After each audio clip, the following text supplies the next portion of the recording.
शिला गुरुदेव की जय। श्रीमन महाप्रभु की जय। श्री हरिनाम संकीर्तन की जय। श्री गिरिराज महाराज की जय। श्री श्री जगन्नाथ बलदेव सुभाद्री की जय। गौर भक्त वृंद की जय। गौर प्रणाम।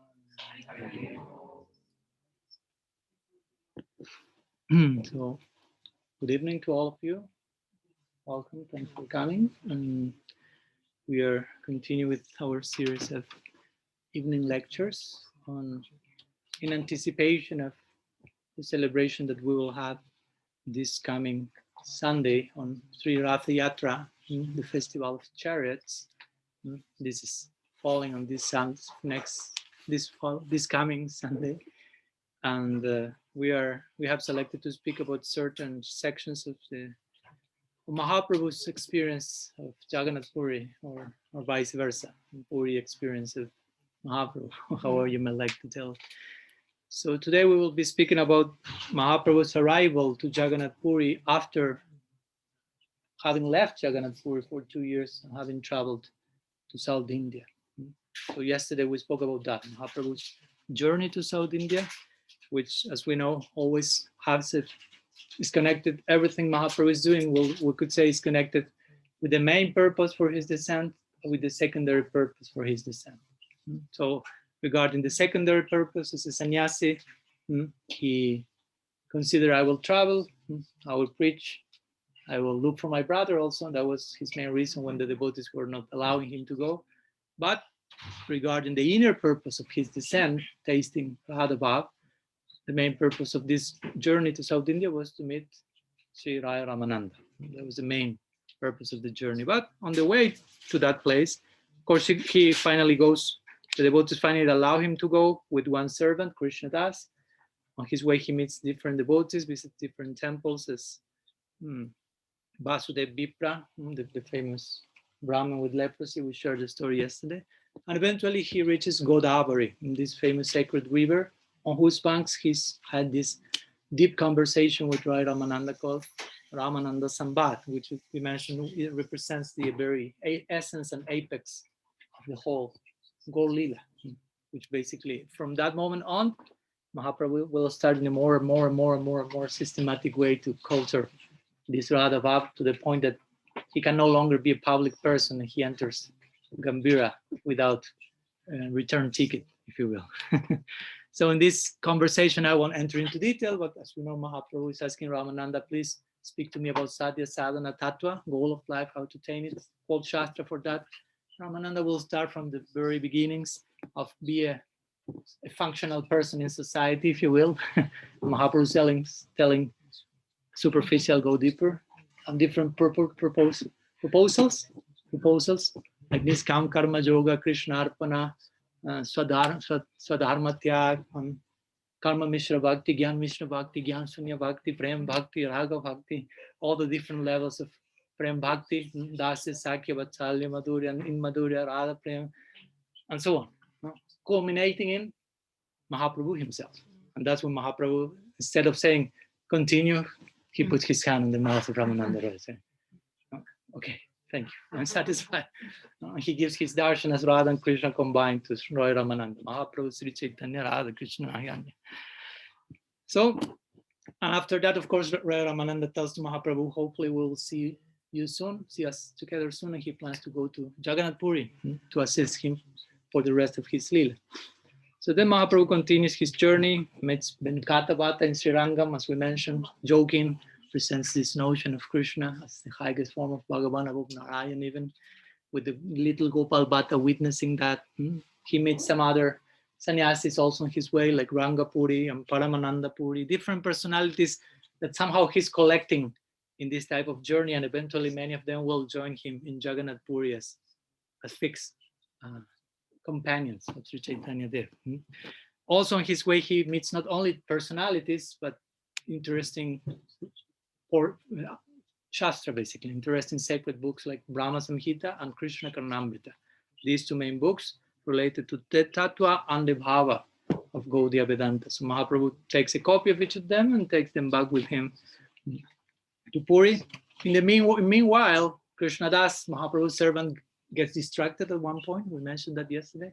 So Mahaprabhu recovers him, if you will, rescues him from whatever he was kind of kidnapped and brings him back. And we will see today how the situation continues with him. Eventually, he meets Ramananda Roy again when he's returning, going north up to Puri. And Roy Ramananda says, in 10 days, I'm reaching Jagannath Puri to join you.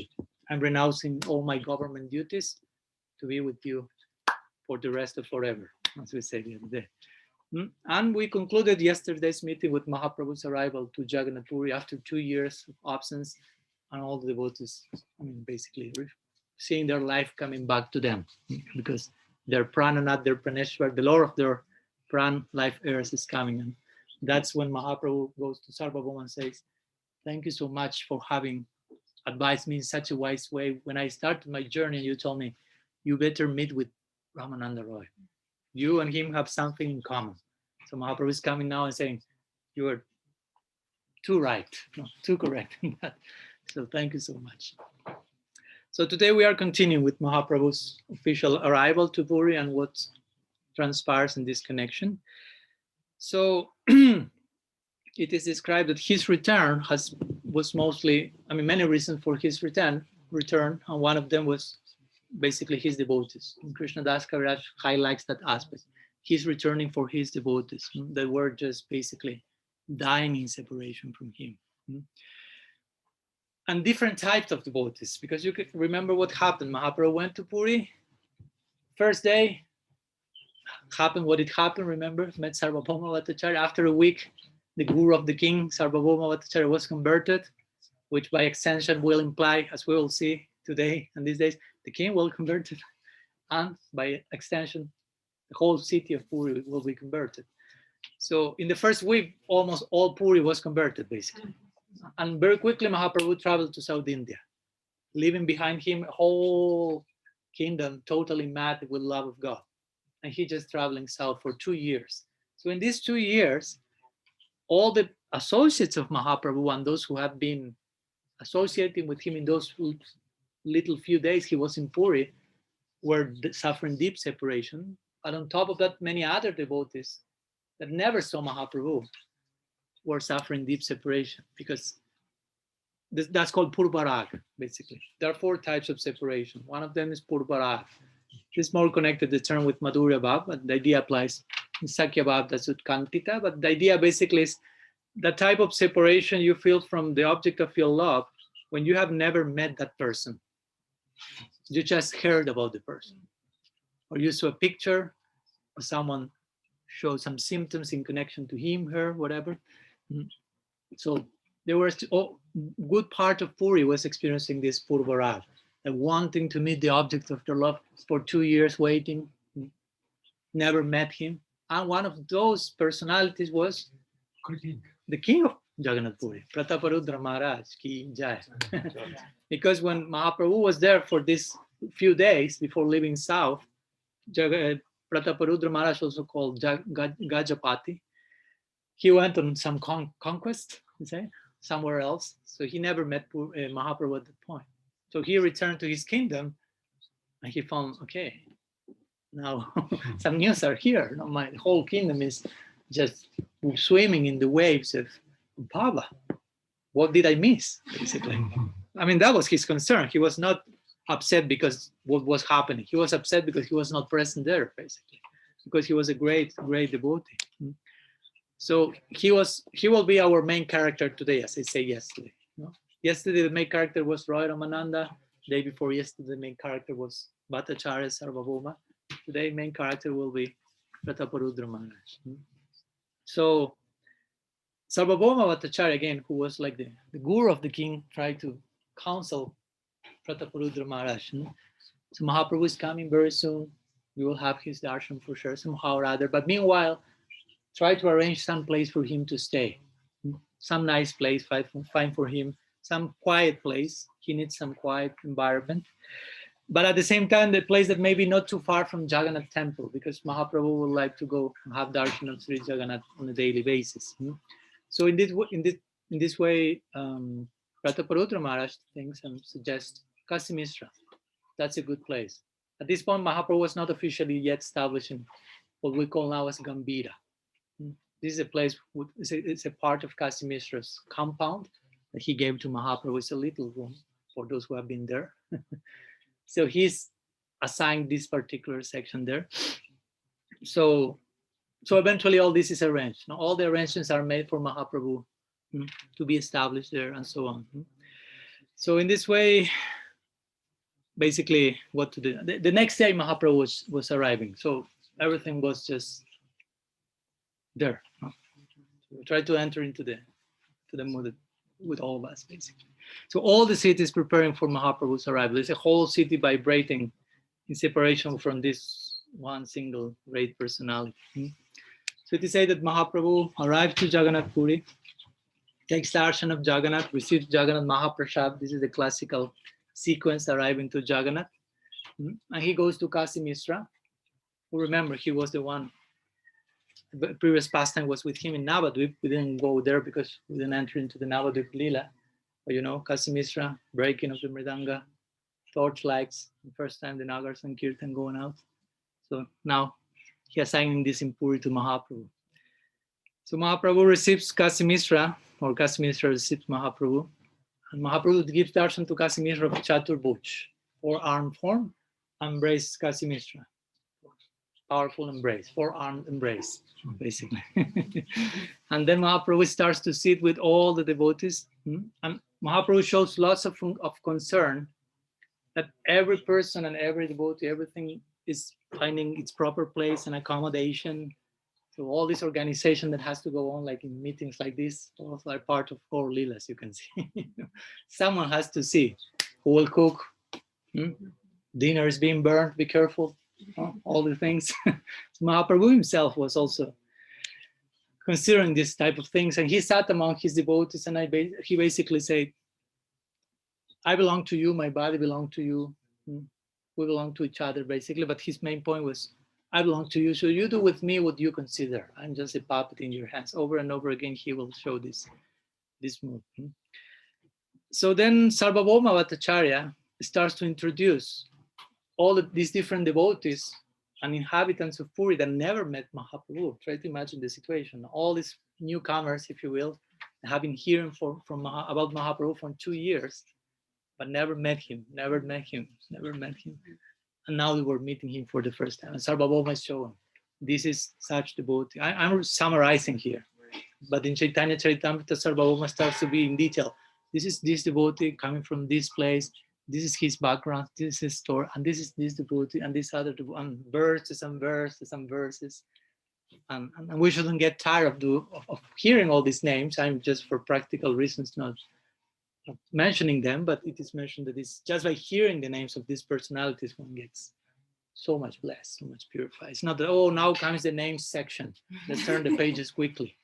Or like, I don't know, when Krishna describes in detail all the different preparations of prasad that were offered to Mahaprabhu or to Jagannath, sometimes there are pages and pages. So you may say, oh, now comes the cookbook. So let's go quickly to the more interesting section. No, it doesn't work like that. No, we should understand all the things are described with a certain feeling, with certain bhava. So it's not only what's being said, but how that's being said. So we need to imbibe all the things. So the point is this shows the power of Mahaprabhu. Many people in Puri were totally converted only by hearing about Mahaprabhu. I mean, we already heard, some are totally converted by seeing Mahaprabhu, which already is a lot, if you will. Just by seeing him, they start to cascade tears.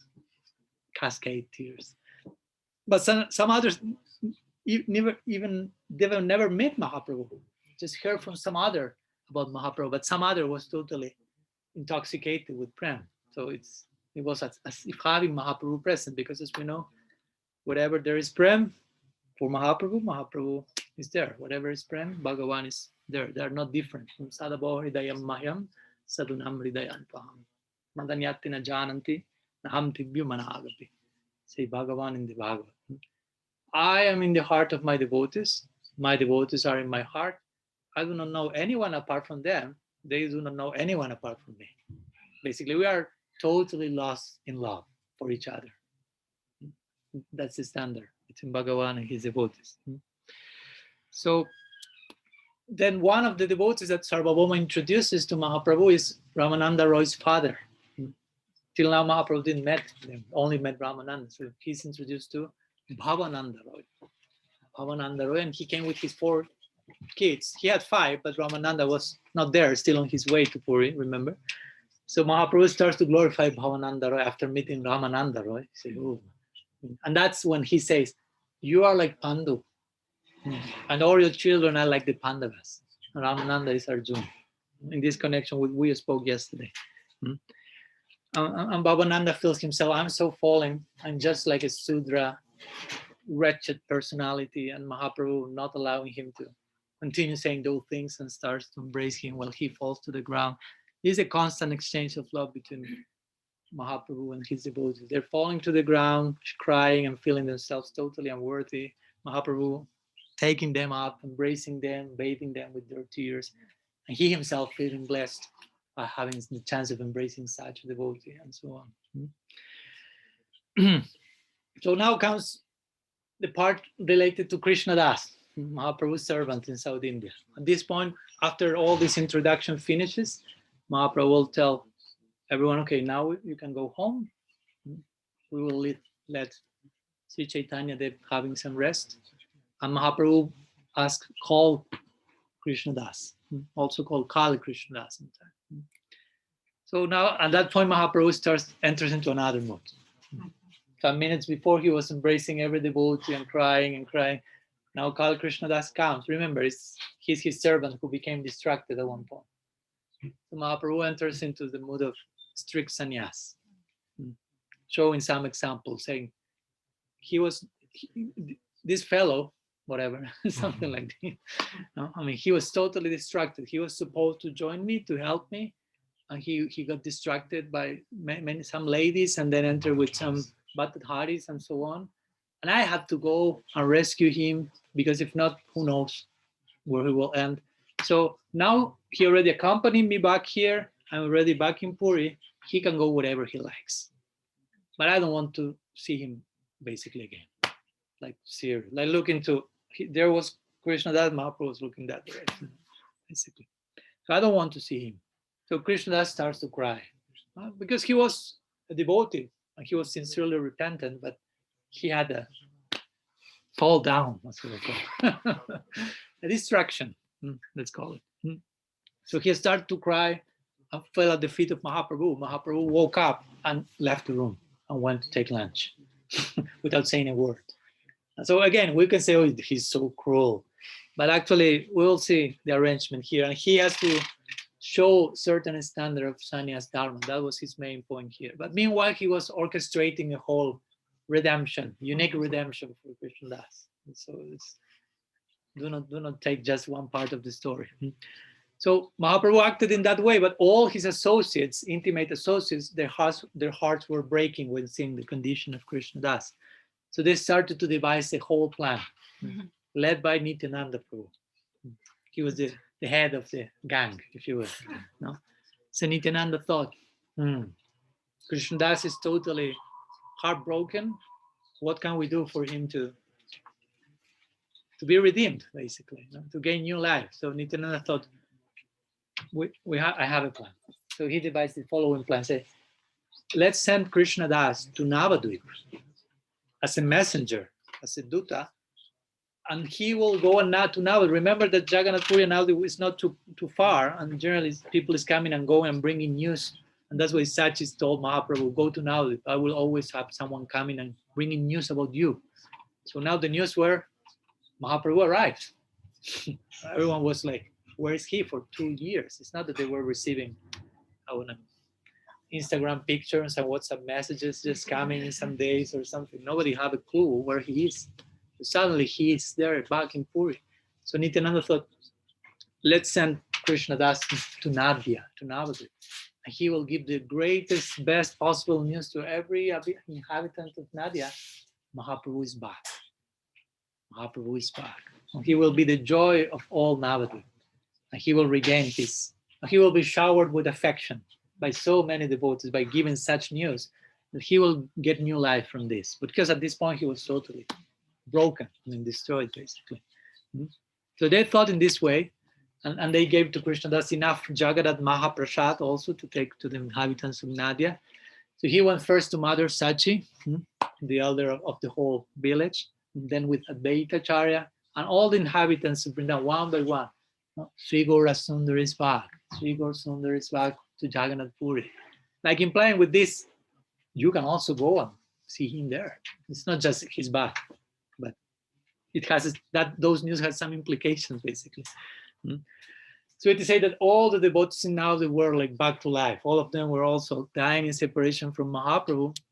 So all of them met at Advaita Charya's house. He was like the elder of the community, and they had a festival. They were just celebrating that Mahaprabhu returned to Puri. No, he didn't return to Nadia, but just Puri, but it was worthy of celebration. So for 3 days, they celebrated. Mahaprabhu is back to Puri. Mahaprabhu is back to Puri. So, and again, apparently Mahaprabhu rejected Krishnadas, banished him, but at the same time,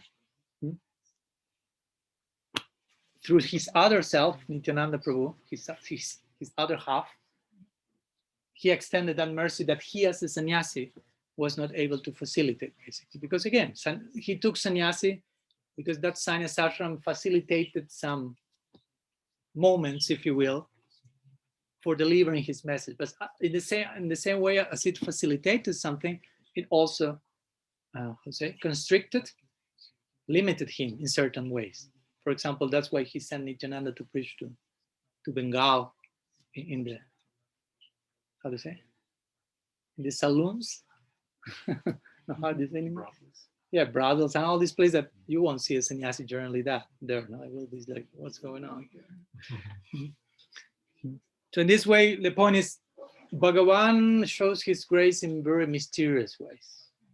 Because overtly it seems Mahaprabhu is rejecting you.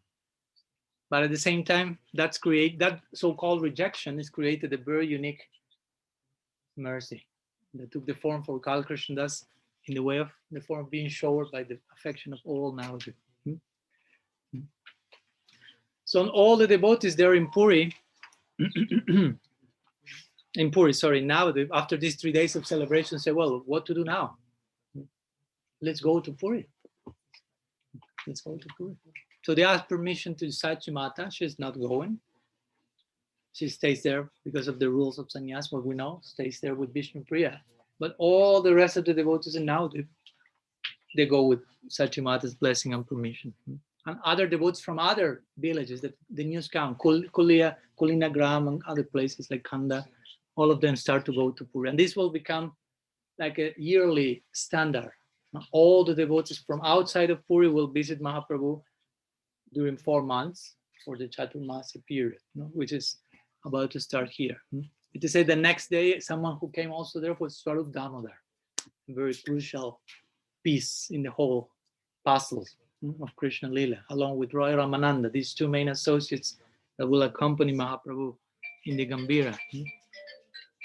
It is said that Swarup Damodar was residing at the time in Navadvip as a brahmachari, and when he heard that Mahaprabhu accepted sannyas, he went like, who is that from? Okay. Okay. We have soundtrack also for the narration. That creates more. So it is said that when Rubakia, here you are. Okay, we will add you with the Photoshop to the photo. Okay. Yeah. You get your test, everything okay? Yes. Okay. Shopping test. Okay. Shopping has to be okay also. Okay. So it is said that when Swarup Damodar, who was residing in Navadvip, he was brahmachari at that point, and he heard Mahaprabhu accepted sannyas, and he went crazy and ran to Varanasi and accepted sannyas also himself, basically. And eventually he joined Mahaprabhu here in Jagannath Puri. He will go there and remain there with him forever. So gradually we will see how all these players start to join Mahaprabhu in his team, if you will. Another personality that is mentioned at this point is Govinda Das. Govinda Das will be eventually Mahaprabhu's personal servant during these last years in Puri, but from this moment on also. So Govinda Das is a disciple of Ishwara Puri. So he's a god brother of Mahaprabhu, if you will. The two of them are disciples of Ishwara. So Govinda Das comes to Puri and says to Mahaprabhu, our Gurudev Ishwara Puri, before leaving this world, he already had left at this point, gave me the instructions of coming here and becoming your personal servant. So Mahaprabhu said, but you are a servant of my Gurudev. So you are worthy of my respect. How can I accept that you become my servant? So what to do? Well, he was in a dilemma. Because Govinda was not senior. I mean, he may be senior in age a little bit, but he was not senior in, how do you say, ranking, right? They were god brothers, the two of them. But Ishwara Puri said, you become Mahaprabhu's servant, Krishna Chaitanya's servant. So Mahaprabhu asked Sarvabhauma, he's taking him as an elder, what to do here? And Sarvabhauma said, the instruction of the Guru is to be followed. So your Gurudev say he's your servant, you have to accept that in the context of Guru Seva. So that's what Mahaprabhu accepts. Okay. So from now on, Govinda will not only serve Mahaprabhu, but it is said that he was, if you will, the personal servant of all the Vaishnavas. He was totally like absorbed in that identity. I'm the servant of the Vaishnavas. I mean, everyone should be absorbed in that identity, but he really took that to heart. You know? He was always like taking care of the respective necessities that each Vaishnava may have and making the arrangement for that to happen. So that's a very, very important example for us to get inspiration. The Dasa Nudasa Nudasa Nudas conception. Sri Govinda Das Ki Jai. So who else is coming then? Brahmananda Bharati arriving. Very staunch, powerful sannyas. One of the sannyasi that will join Mahaprabhu along with Brahmananda Puri. He was a monist before, but he became converted. He said, when I saw you, he said to Mahaprabhu, all my monism was thrown to the wind or something. I became totally mad with you. Kashishvar Pandit also appears. So in this way, the Shastra is describing how all these different players in the Leela of Puri gradually are. Mahaprabhu came back from South India and all of them start to come more and more and more. And more. Some of them just visiting for 4 months, and some others will join him again for the rest of the Leela in Jagannath Puri. So at this point, going back to Prataparudra Maharaj, Sarvabhauma Bhattacharya gets close to Mahaprabhu and says, there is someone called Prataparudra Maharaj. That someone is the king of Puri. Of course, the king of Puri, even the king nowadays is a Vaishnava, and the king, if you go to Puri, the king will say, I'm not the king here is Jagannath. I'm just a servant of the king. I take these royal clothes, but actually king is in the altar. I'm just a servant.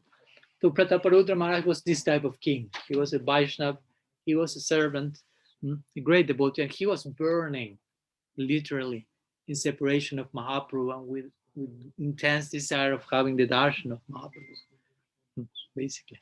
So Sarvabhauma Bhattacharya is like, how to say, interceding, speaking like in on behalf of the king to Mahaprabhu. I'm saying, Prataparudra Maharaj will like to have your darshan. So how did Mahaprabhu react to that? Say, what are you?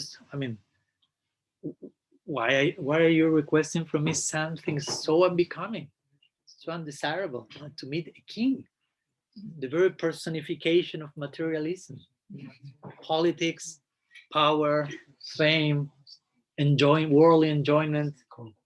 I'm a sannyasi. Again, his sannyasi side appears to maintain some example, because if a sannyasi is seen with politics and so on, that his opinion, his position may be compromised in the eyes of the public, if you will. So Mahaprabhu was, he knew Prataparudra Maharaj is a Vaishnava. He was not judging him, but he was externally showing this for many reasons. One of them to turn the heart of the king, increase the separation, but also to set this standard in a more relative social level. So he said, for a sannyasi to meet a king, that's how it's the same with drinking poison, basically. All his vows, he will become contaminated.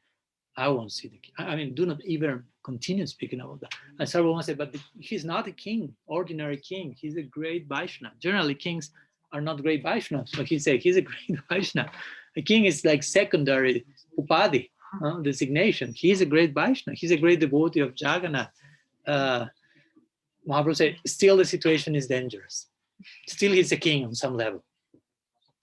So, I mean, he was not distrusting the king. He was much showing an example. I have to be strict with myself, basically. And Mahaprabhu says to Sarvabhauma, and please stop speaking about these things, because if you continue insisting, I will leave Jagannath Puri altogether. So sometimes Mahaprabhu will say those type of things, but he wanted someone to stop insisting something. He will say, if you continue speaking about that, I'm leaving here right now. And everyone was like, okay, no, we won't speak anymore. Please stay with us. Because for them, Mahaprabhu leaving will be the end, officially. You learn from Siva. Again? Yeah. Similar. Yeah.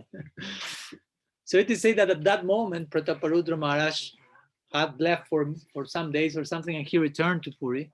He went with his retinue to the temple to have darshan there. And Ramananda Roy came to Jagannath Puri. Remember, Ramananda Roy was on his way from south to Jagannath Puri. And he finally arrived to Jagannath Puri along with Prataparudra Maharaj, because Ramananda Roy was working in the kingdom of Raj Prataparudra. So Ramananda Roy starts now to speak to Mahaprabhu about the king.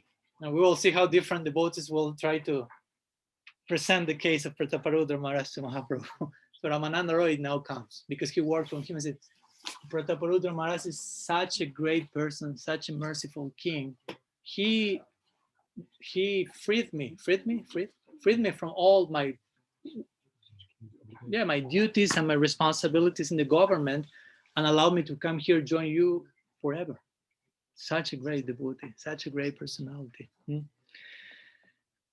Because he knew, Ramananda wants to be engaged in the service of Mahaprabhu. So the king said, you are free to do whatever you like. It is said that even the king started to pay a salary to Ramananda Roy for not working in the government. And not only one salary, but he paid double, just in case. So he will have no concern, only because he was absorbed in the service of Sriman Mahaprabhu.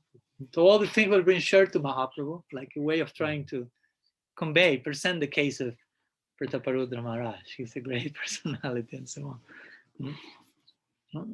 So it is said that even when the king heard that Ramananda Roy was going to join Mahaprabhu, the king himself started to show ecstatic symptoms. But just being able to allow someone that worked with him to serve Mahaprabhu. Just to give an idea who was Prataparudra Maharaj. No? Even if he could free someone in his government to serve Mahaprabhu, that for him created different ecstatic symptoms. So again, he gave this double, salary, pension, if you will, and say, you engage in the service of Mahaprabhu. I cover you from tip to toe. No need to worry about anything. So, Prataparudra Maharaj, with full humility, say to Ramananda Roy, you are so fortunate, because you have the chance of engaging in the service of Mahaprabhu now. I'm so fortunate. I have not had even his darshan yet. And Prataparudra Maharaj crying with Ramananda Roy. Ramananda Roy conveying all this to Mahaprabhu. And basically the hope, the only hope that kept Prataparudra Maharaj alive was, someday I will see him. Someday I will see him. Who knows when, but someday I will see him. When that day will be mine. Like they sing in Jagannath Puri. Nayana patagami bhava tume. Jagannath Swami. When, Jagannath will cross the path of my eyes. Another way of saying when I will see him.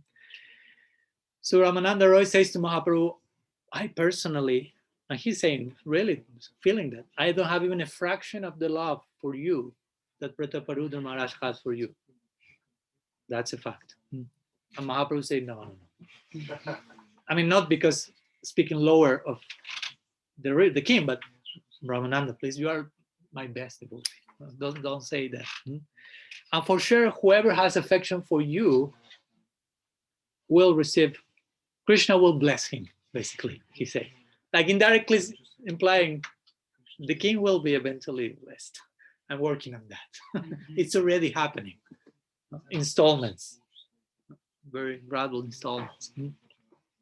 So eventually the king is back in Puri and he calls for Sarvabhauma Bhattacharya and he asks, can you please make some arrangement for me to have some meeting with Warsaw? I mean, that was his only concern. He was not thinking about anything else. I mean, he had to make all the kingdom stuff, but his real concern was, is it possible now? Can I see Mahaprabhu? He already knew Mahaprabhu denied because of obvious reason, and the king himself was fearing that I'm a king and I'm so fallen. And Sarvabhauma told to the king, I really tried many times, to the point that he threatened, I will leave the whole place. I had to stop there. I don't think you want him to leave Puri. The king said, no, no, no, we don't want that. But I want his darshan. And he starts to cry and to lament. He said, oh, this great personality, Bhagavan himself, he accepted Mahaprabhu as Bhagavan. Sri Krishna Chaitanya has descended to deliver every single being on earth, including Jagai and Madai, but only one unfortunate soul called Prataparudra Maharaj remains bereft of his grace. Everyone was delivered, even Jagai and Madai. We know the story. I mean, the worst wretched people you can imagine. Even they were delivered. Only one person is still has not had Mahaprabhu's grace. One poor fellow called Prataparudra Maharaj. He himself speaking in third person. So he doesn't want to see me. The king starts to speak in this term. My whole kingdom has no meaning. My whole life has no meaning. So indirectly he's saying, I will die. If I cannot see Mahaprabhu, I will die. And that was real. I mean, it's not just nice words to manipulate psychologically the others. I will kill myself, rank him. No? But he was really thinking, I will die. He's my Praneshwar, my Prananath, the Lord of my Pran. So Sarvabhauma was seeing the determination of the king, the devotion of the king. So he was sure somehow or other you will receive his grace. At this moment, I cannot tell you how, because I've tried. But by seeing your love for him, I mean, you have to have his darshan.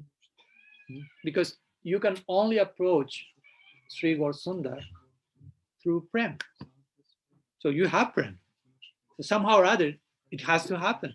That was his logic, if you will, based on prem. I mean, we know wherever there is prem, he has to be there. He's controlled by prem. And you have that prem. So even though he's saying no, no, no, your prem in your heart is saying yes, yes, yes. So he's saying no, but somehow a yes is coming, basically. And Sarvabhauma gives some interesting suggestion to the king. We see another degree of seeing the conversion of Sarvabhauma. He advised Mahaprabhu, you go and meet Ramananda in the south. Now he's advising the king. And we will see that in next lectures, but this is something that he says to the king. There is one moment, very soon, Rath Yatra is coming. In a few days, it's coming. So that will be the day, that may be the ideal moment for you to have darshan of Mahaprabhu. Why? Because, and Sarvabhauma, you see how well he knew Mahaprabhu. He said, in Rath Yatra, our Lord, our Prabhu, will be dancing in ecstasy. He will be lost in Mahabhav and dancing and singing ecstatically. And at one point of the dancing, he's kind of visualizing, like prophecy-like visualization. He's coming. At one point of his dancing, he will go to rest to the Jagannath Vallabh Gardens. At that point, he will be fainted there because of ecstasy. So at that point, you have to approach him, not dressed as a king, but with Vaishnava dress, normal, simple Vaishnava dress. And you recite to him Rasa Panchadhyaya, which are the 5 chapters about the Rasa Lila in the Bhagavad, chapters 29 to 33 of the 10th canto. And specifically, we will see he will chant something in particular from the Rasa Panchadhyaya, the Gopi Gita, and specifically one verse. We will see that not today, but the next. So the point is, in that moment, you approach to him. He will be in a particular mood, and by you reciting that particular section, you will nourish his mood in such a way that will nourish his bhava in such a way that he will immediately embrace you. And that's what you want, right? Yes. So he already, the king took note of this very wise rustic advice by Sarvabhauma. But before reaching there, that will be not today. There are some other things to share. then before Rath Yatra, there is a nice festival. That's another whole series altogether. All the festivals along the year for Jagannath in Puri. That's another constellation altogether. But before Rath Yatra, there is one festival called Snan Yatra. So Snan Yatra means, Snan means bathing or bathe. Yeah. So Snan Yatra is the festival of bathing. Where Jagannath is being bathed. And after being bathed, Mahaprabhu was, of course, there witnessing the festival, very happy. But it is said that after his bathe, it is said that he gets a cold. A cold, you say? Mm-hmm. And he becomes sick. So he's put into the temple and nobody can have darshan of him for a week. And all the diet that is offered, the daily Mahaprasad, the daily bhoga that is offered to Jagannath, which are, I mean, if we start to mention all the preparation that to Jagannath, we have to end the retreat here because we have to continue speaking. So many preparations, so many times he's eating. I mean, one name of Jagannath Puri is Anakshetra. Anakshetra means the place for food, basically. And so many times he's eating per day, many times, and so many preparations, many in every time he's eating, and different things. But this after this Snan Yatra, Jagannath is sick, so he's offered just like some tea with herbs, for him to recover. That's what he's eating, his diet for that week. Some soup, something like when you have a cold. I mean, that's eventually how you relate to the deity in very like intimate terms. Oh, you're sick now. I cannot bring ladu and puri and kachori and halava and all this stuff. Some tea with herbs. You have to recover after this bathing. Too much water. You got a cold. So Rath Yatra is coming. So better you are okay for that day or something. So, and also during this period, Jagannath is repainted before Rath Yatra. So he's not giving darshan, the point is this. And Mahaprabhu is suffering so much in separation. He was on a daily basis to have darshan of Jagannath. So for a week, no darshan. So that was not a week for Mahaprabhu. That was yugas after yugas, subjectively speaking.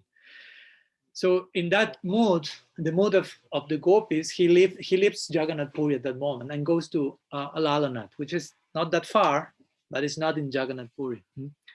So all the devotees follow him to Alalanath. When he stayed for some days till Jagannath was back. And they try to implore, please return to Puri, because many devotees are coming from Bengal. Remember, at this same time, all these devotees are coming from Navadvip for meeting Mahaprabhu. So they knew how to bring Mahaprabhu back. No? All the devotees are coming from Bengal to see you.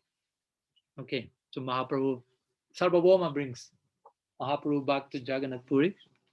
And it is said that he goes to inform the king about this. And when all this is happening, Gopinath Acharya appeared. Gopinath Acharya was brother-in-law in English? Brother-in-law of Sarvabhauma. So he immediately says, 200 devotees are on his way here, coming from Navadvip. So he tried to enter into the description, into the portal.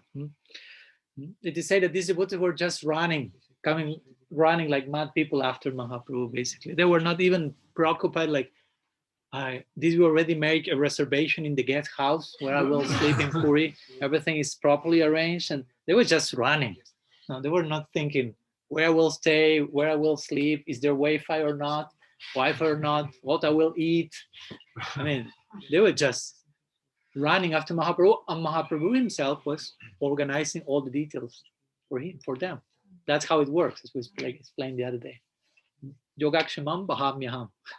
You surrender to me, I maintain you in whatever you need, basically. I provide what I myself personally make the arrangements. So Mahaprabhu Bhagavan himself here in Puri is organizing where each devotee will stay, that they have proper prasad. He himself, Bhagavan, is doing the arrangements because they were so mad in love with him. So the devotees were coming, and Prataparudra Maharaj, the king, again, he hasn't seen Mahaprabhu yet, but now he heard 200 devotees from Mahaprabhu are coming from Navadvip, and he became ecstatic, like, I want to see them. Like feeling, it's kind of seeing Mahaprabhu because they are personifications of love for him. So I want to see, I want to know all about them, who each of them, the 200 ones. I want the detailed description of each one of them. No? So they went to the rooftop, you say, rooftop of the palace, with Sarvabhauma. And he asked Sarvabhauma, tell me all about them. But Sarvabhauma said, I don't know, I do not know them, basically. I know a few of them. I've been converted and I got to know some of them, but most of them also, I'm starting to meet them for the first time. So Gopinath Acharya came. He knew them much in detail. So he started to identify. And there's again a very detailed description from the terrace of the king, of the palace of the king. There was the king, Sarvabhauma, his guru, and Gopinath Acharya, Sarvabhauma's brother-in-law. And there's long description in Chaitanya Charitamrita. That's who is running there like mad and crying and rolling on the ground. That's Nityananda Prabhu. No. Roaring. Oh, well, Nityananda was already there. No, sorry. But someone who was coming from there. No, let's say Swarup Damodar. And everyone was basically crying and rolling on the ground. But each one has, of course, their unique qualities. So it's a long list of verses describing each one of these 200 great personalities. So you can imagine Prataparudra Maharaj was beyond himself. Basically, we're hearing this. And at this point comes the famous section where Prataparudra Maharaj asks, but what are they doing? Not only they are running and crying and rolling, but they are singing and dancing in a way I've never saw it before. And as my Guru Maharaj will say, the king was very experienced, Prataparudra Maharaj in Jagannath Puri, about different theistic conceptions and ways of worshiping Bhagavan, because he was the king of Puri, and somehow or other, there are different conceptions of Jagannath in Puri, and different people who worship Jagannath with different ideas in mind. In Jagannath, you have like one of the main monasteries of Sankaracharya, you have Christian monasteries, Buddhists worship Jagannath, and what speak Vaishnavas, and different lines of Vaishnava with different conceptions. So he was accustomed of different styles of worship, if you will. But this time he saw this wild gang of transcendental madmen, and he was like, what's that? I never saw that type of, I don't know even how to call that. And that's when Sarvabhauma replies, saying, Chaitanya Shristi Prem Sankirtan. So that's, he says, Chaitanya Shristi. That's the Shristi of Sri Chaitanya. That's the creation of Sri Chaitanya, and that's called Prem Sankirtan. Not only Sankirtan, but Prem Sankirtan. So they are singing and dancing and celebrating, overflowing with Prem, and that's created by Sri Chaitanya. So all this, you can imagine, it's just like throwing further fuel into the fire of the king's longing, Sri Chaitanya. Sri Chaitanya. So the king really deeply appreciates the arrival of the devotees. He's totally favorable. Something special that he appreciates is they are coming running to see Mahaprabhu. They do not care to go first and see Jagannath. Generally, whoever goes to Jagannath Puri first will go and offer pranam to Jagannath. But Mahaprabhu himself did that. But all his associates were always first and taking darshan of Mahaprabhu, the moving Jagannath, sometimes called the dancing Jagannath.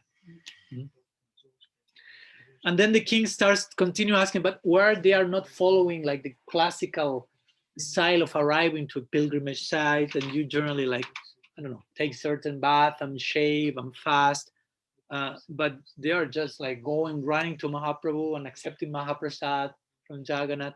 And Sarvabhauma kind of relates his own story. Yeah, I know what you mean. I was on the other side before, but then when I was converted by Mahaprabhu, remember, he came and gave him Mahaprasad at 2 a.m., making him break all these karma kanda, social, religious rules, and Mahaprasad ki jai. So this is another level, spontaneous attraction and love. So all this is again making the king, and through all this arrangement, Mahaprabhu is again making the churning the heart of the king more and more. That's the whole idea of separation also. You already experience a form of union in the form of deep longing. So well, eventually all these devotees meet Mahaprabhu. Mahaprabhu becomes ecstatic while meeting all these Navadvip devotees after more than 2 years. His old associate from Navadvip who knew him and as Nimai Pandit and Nimai Vishwambar. So you can imagine Mahaprabhu is embracing each of them, crying deeply, offering garlands to each of his associates, putting sandalwood paste. And then Sarvabhauma and Gopinath start to meet all of them for the first time. Try to imagine all the things. No? Sarvabhauma at the Charya meeting, Swarup Damodar, and these devotees, and Srivas Pandit. Great soul from the two sides, basically. And Mahaprabhu starts to glorify each one of his associates, the recent arrived associates. He starts to glorify them. Murari Gupta, Srivas Pandit, Vasudev Datta, Haridas Thakur came at this point also. So he starts to glorify in detail each of them, showing how much he really means that. And then he says to them, thinking of all of you, I brought 2 books from South India. And that's when he chose the Krishna Karnamrita and the Brahma Samhita. So you can copy all of you, he told to them. So you each of, and all of the devotees made their own respective copies of, which is not just send me the PDF or something, but it was just like a very absorbed seva. And it is said that because of this, all these works eventually were like spread around India. Eventually. So after this, Mahaprabhu accommodates each one of these recently arrived associates in their different rooms. Remember, the king was arranging everything, Kasi Mishra and Mahaprabhu himself, and arranging, okay, I'll make prasad ready, lunch for you, but first go to the ocean, have a bath. You have remember, long journey. So, and then in the context of this, they describe that Mahaprabhu goes and visits Haridas Thakur. Haridas Thakur, as you know, is considered the Namacharya. He's Brahma appearing in Gaur Lila, but he is of Muslim birth in the Gaur Lila. There's a whole reason for that, but we won't go into detail now. Because he feels himself so fallen, because being a Muslim, he say, I cannot stay with all of you. All of you are Hindus and Brahmins, and I'm so fallen, so I don't want to disturb anyone. So he's resided some distance from Jagannath temple. Nowadays, you can go to the place he resided called Siddhabakul. So he was staying there. So since because of his deep humility, felt I'm so fallen and I will contaminate everyone, I won't reside there. Mahaprabhu said, okay, I appreciate your humility, but Mahaprabhu is going to visit him on a daily basis. No? He cannot enter the temple of Jagannath, only Hindus allowed, but Jagannath is going to visit him on a daily basis in the form of Sri Chaitanya there. So to say that Mahaprabhu goes and visits Haridas, and of course Haridas is chanting, like is usual in him. So and once he sees Mahaprabhu, he falls to the ground. Mahaprabhu again embraces him, raises him. And the two of them are crying profusely. Krishnadas Kaviraj said, each of them being transformed by the qualities of the other. No? The two of them being affected by the mutual love that they have. And of course, as we know, Haridas would say, please, oh Prabhu, do not touch me. You will get contaminated. I'm so fallen. I will contaminate you, and say, no, please. I'm touching you to purify myself. Actually. And Mahaprabhu embraces him even tightly, if you will. And that's when Mahaprabhu says to Haridas, yeah, you remain here. You look at the chakra on the dome of the Jagannath temple, which is none different from having the darshan of Jagannath. You cannot enter there, but you can see Jagannath. It's in the chakra. And I will visit you on a daily basis and bring you prasad. And that's happened on a daily basis. Mahaprabhu visiting Haridas Thakur there and Siddhabakul. So, so then quickly Mahaprabhu goes to the ocean, has bath, and goes for arranging, remember, lunch for all the devotees from Bengal that had come. And he himself serves prasad to them, but triple quantity, basically. That's the standard on Gaur Lila, basically. Not normal plate, but 1, 2, 3. To begin with, then comes the repetition. The term in Bengali for that is akanta. Akanta means up to the neck.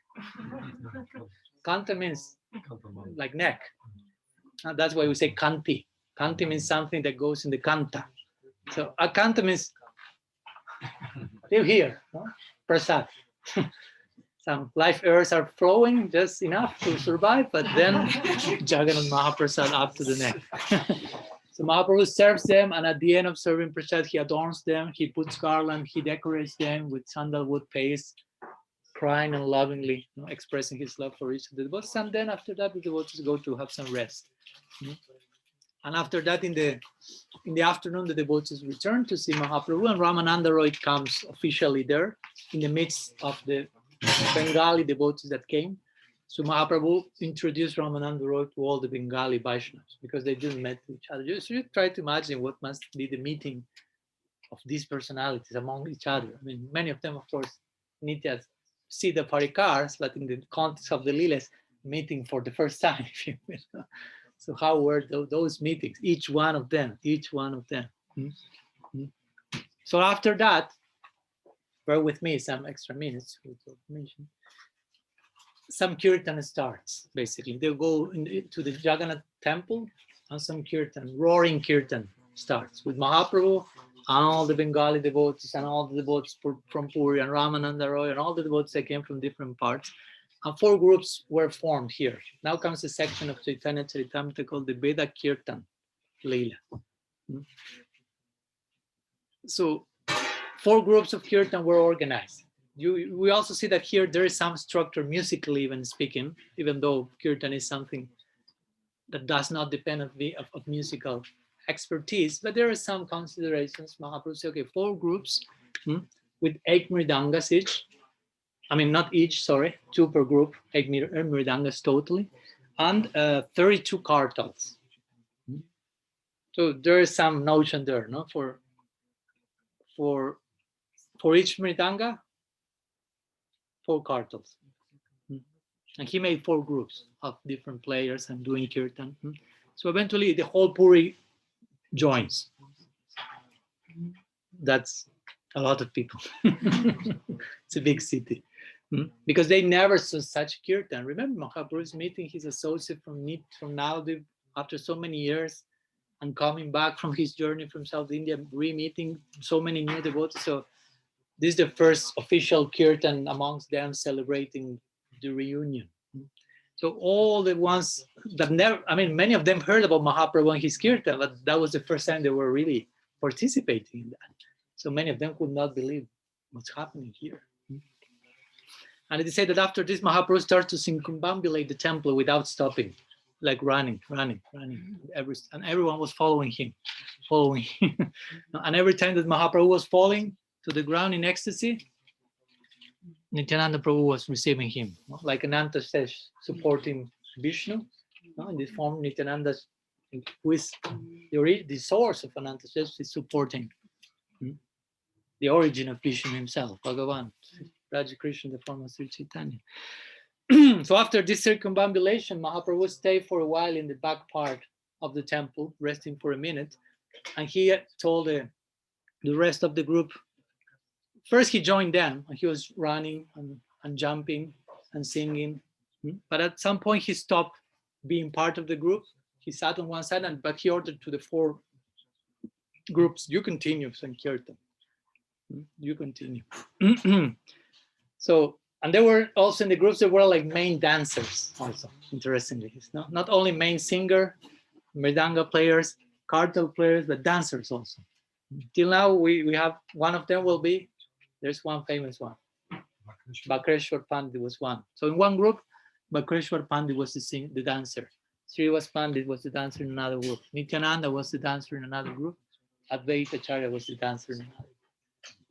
So the dancing was, of course, in this case, was an anubhav. It was like a natural symptom of what there's going inside. Because sometimes we can dance, but more like in a choreographic way. Like, okay, no. And I'm not saying I'm not against that. But when you have bhav and prem, your dancing will come from. You are not calculating the steps you are making and whatever is happening, but still you're dancing, like the Rasa Lila. They're dancing, but it's not just like they are practicing before the night. Okay, tonight we will do these steps and this mudra and this raga. Everything is just flowing spontaneously by waves of bhav. So it is said that at this point is when Mahaprabhu performed another miracle. Remember, there were different groups. Mahaprabhu was on one side, but at that point, Mahaprabhu manifested in each one of the 4 groups dancing with them simultaneously, and each one of them were seeing that. So the king, Prataparudra Maharaj, always maintained Prataparudra Maharaj, bear him in mind. He was not able yet to participate in this, but was hearing the whole town is there. And this is happening. Somehow the news came to him. Mahaprabhu multiplied himself by 4. They're having this unseen kirtan. We never saw something like this. Is so ecstatic.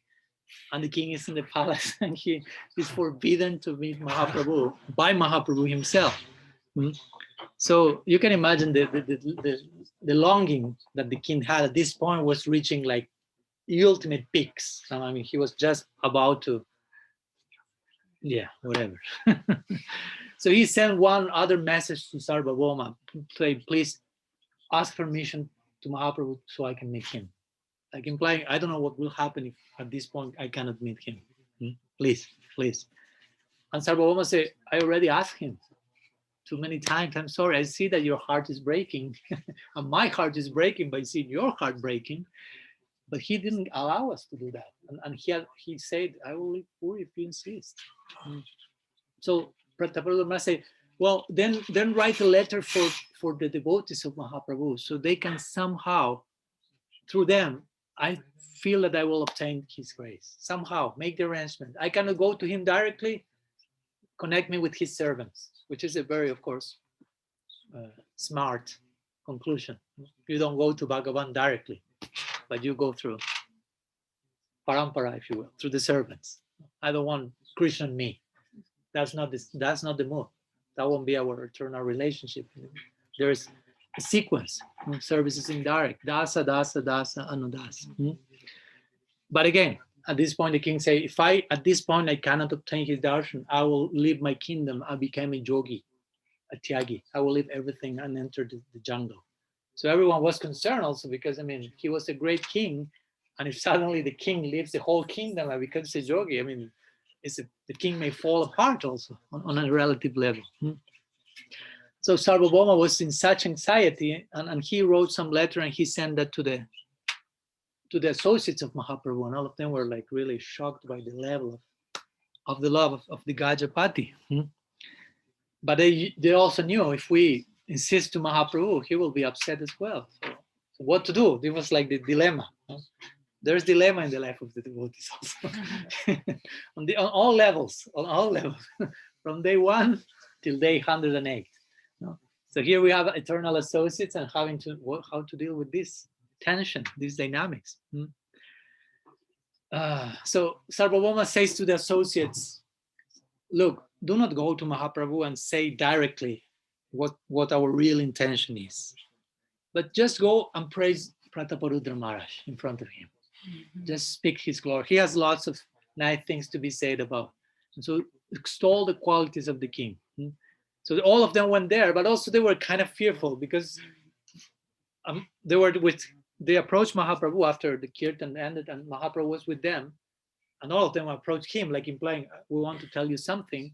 But all of them were like afraid of, we don't know what will happen if he catches our intention. So nobody was saying anything. Mahaprabhu said, it seems that you came to tell me something. So what's the point here? And Nityananda Prabhu takes the word and say, well, actually, we are pretty concerned because the king of Puri, Prataparudra Maharaj, had made almost a vow that if he's not seeing you, he will become a tyagi, a renouncant, and he will leave everything if he's not able to receive your grace, your darshan. So again, internally, the heart of Mahaprabhu was melting. His heart is not hard. His heart was like melting more and more and more and more. But externally, he spoke again strongly, like a sannyas. Whatever he has said already, I'm a sannyas, I had nothing to do with the king because of this, because of that. I say, okay, I understand, Nityananda Prabhu say, the reason why you don't want to see the king, but also you have to understand that when one person gets attached to something, until and unless that person doesn't obtain that thing he's attached to, that person won't be able to continue living. That happens on this world, and that happens on a spiritual level. The king is one of those persons. He's extremely attached to you, and we don't know what will happen if he doesn't obtain you, basically. So I agree, Nityananda Prabhu. He's very expert. Nityananda Prabhu will say here. I agree that you as a sannyasi cannot have like a public meeting with the king. That wouldn't be seen nicely in the eyes of the public. But some way you can like give your darshan or keep the king alive. Basically, Nityananda says, send the king a piece of your cloth, a remnant, Mahaprasad from your cloth.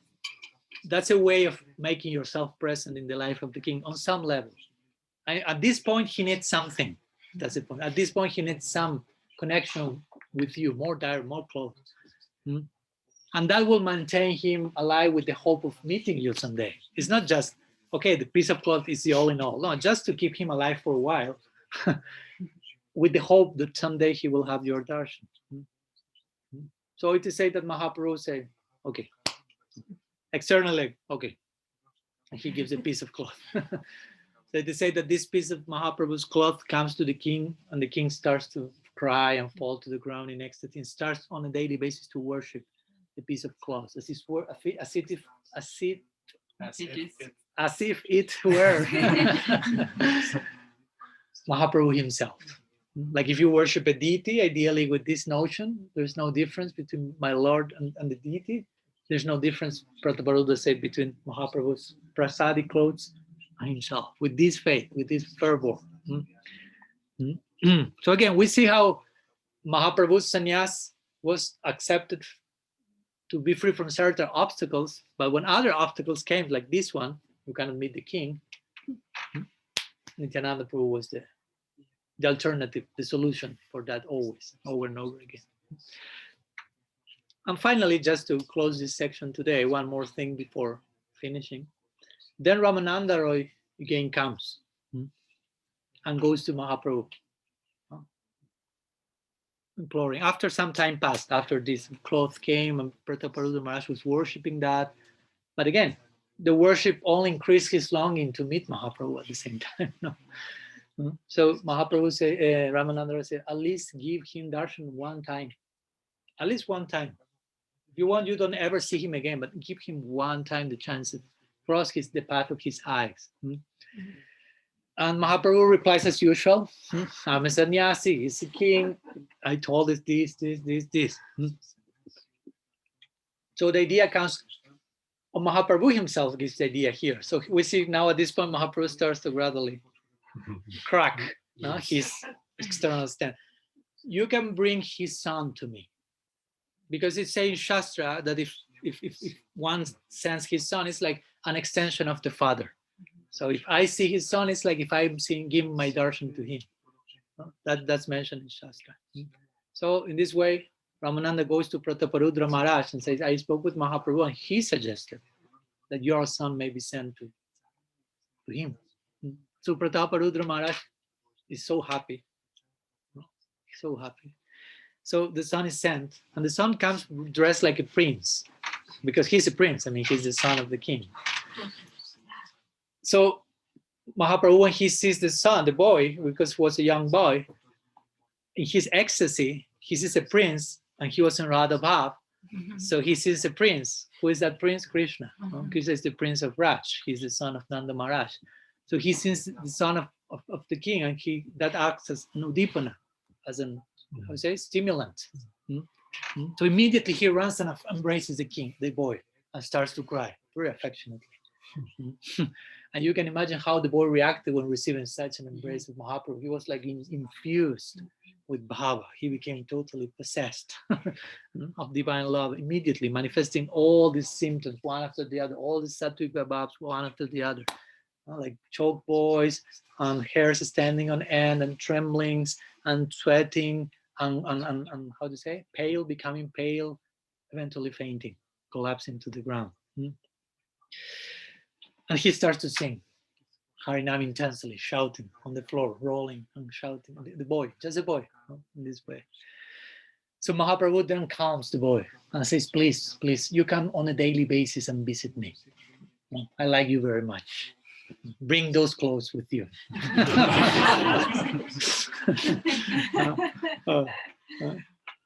So again, then Ramananda Roy takes the boy back to Prataparudra Maharaj. Prataparudra Maharaj is seeing his son coming totally converted. I mean, it was another person altogether. So Prataparudra Maharaj felt so happy. And he said that he immediately embraced his own son. And when he embraced his son, he felt if he was embraced by Mahaprabhu himself, who had embraced his son. So it's, again, as my Guru Maharaj said, some Indologists and historians will say, this Sri Chaitanya was a epileptic, Indian epileptic that eventually went mad and died. But my Guru Maharaj will say, but there is a point that we are seeing this here. Epilepsy is not contagious. But what Mahaprabhu had was contagious. He embraced someone, and when someone else embraced it, that other someone became contagious. So that was a whole epidemic of friend, basically. So again, till now, Mahaprabhu has not given official darshan to Prataparudra Maharaj, but we see how in very generous installments, he's extending more and more. No? Some clothes, his son, and eventually in our following meeting, we will see how whatever Sarvabhauma predicted, remember, whatever he advised the king, you go on Rath Yatra in this moment, they will be happening there. So after that, it is mentioned, just to close, that Advaita Acharya, who was, again, in Puri at that time, was inviting Mahaprabhu to eat on a daily basis. And many days were happening. All of them were very happy, Prataparudra Maharaj included. And the day for Rath Yatra was getting closer and closer, just a few days, just like us here, no? Just a few days and we are there in the Rath Yatra. So just try to enter there. And in this Rath Yatra is when Mahaprabhu will finally give his mercy to Prataparudra Maharaj. So to be continued. Shriman Mahaprabhu ki jai, Prataparudra Maharaj ki jai, Gaura Hari. So before finishing, I don't know if there are some questions, something you would like to ask in connection to what we shared today? Yes.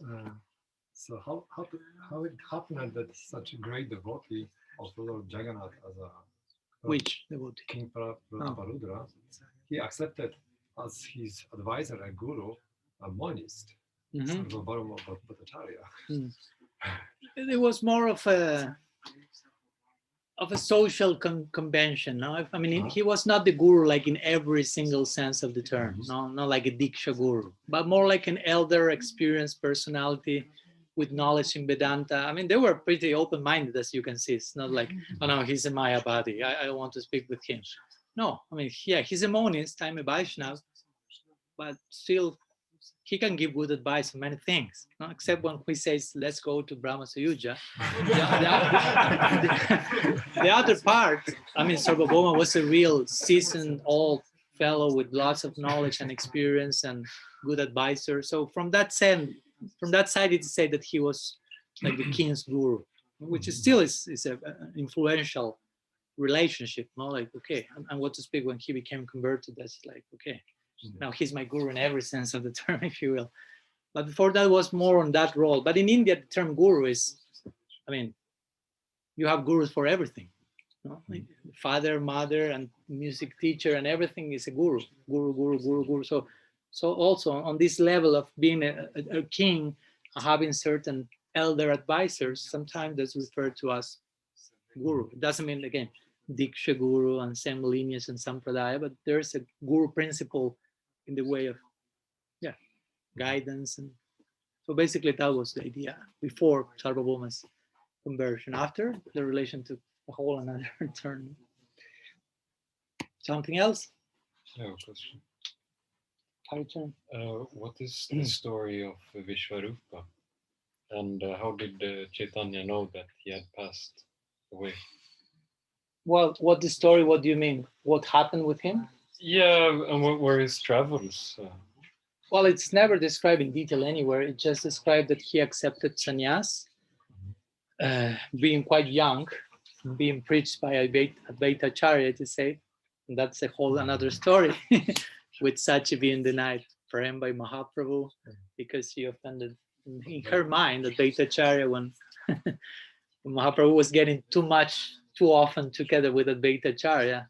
And Saji thought, well, Advaita already spoiled my elder son, Vishvarup. He preached too much to him about renunciation of this world. He accepted sannyas and I lost him completely. My husband, Jagannath Mishra, has passed away. The only person I have left in my life is Nimai. And now Advaita is preaching to him again. All this in her mind. And his name is Advaita, she thought, but his name should be Dvaita.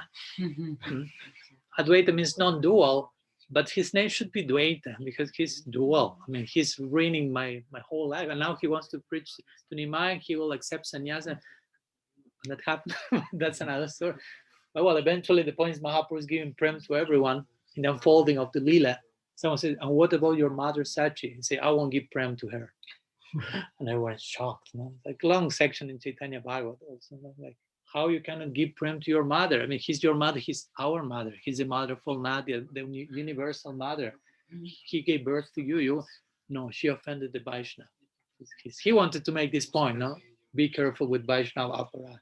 She offended Advaita Acharya. She thought like this. So only if Advaita Acharya, and when Advaita Acharya hears that, I mean, he becomes embarrassed. Like, I mean, Sachi is way above my head. You know? She didn't commit any aparat. It totally. But he said only if Sachi begs forgiveness from Advaita and Advaita accepts that, only then I will give her. And when he hears that, Advaita Acharya immediately offers whatever needs to be offered for her to receive prem. I mean, she's the very womb of the personification of prem. But in the unfolding of the Nara Lila, these type of things. And so that's connected to Vishvarup. But it said that when he accepted sannyas, basically nothing else is known about him. That he went into pilgrimage and eventually passed away. How did Mahaprabhu knew? His omniscience maybe came to the surface for a minute. He left. But there's not much information about it. Only that some say it is not even like confirmed he received this name Sankararanya. He just passed away as a sannyasi. It say that he's Kshirodakasai Vishnu, appearing in the Gaur Lila. So it's some aspect of Sri Nityananda also at the same time. Interesting. Shri Vishwarup ki jai. Something else? Namrasana. We worship Gauranga deities in the mood of Navratri. Never dressed as a sannyas, etc. So can you explain us what is the reason? What's the reason? It was yesterday. I'm sorry. You didn't come to the class. You didn't hear them. You didn't hear the class. With this, you have shown that you have even heard the class. So I don't know if Mahaprabhu will give prem to her. I was cooking yesterday. I was in the kitchen. You were laughing also. You were possessed by the deity of Hasya Rasa. The deity of wouldn't leave you. The deity of Hasya Rasa took possession of you and it was not leaving you. Maybe, yeah. Everything because of Guru Bhagya is the one who has to breaking some pictures. So she will curse me right now. No pram. What to do? So, going back to your question. This part of the Leela between the worlds also. Some laughing and cursing in between and forgiving each other. So why we do not worship Mahaprabhu in the altar? Of course, we worship a sannyas. We worship Mahaprabhu's sannyas. It's not that it's like, oh no, we reject it. It's totally crucial, especially for us.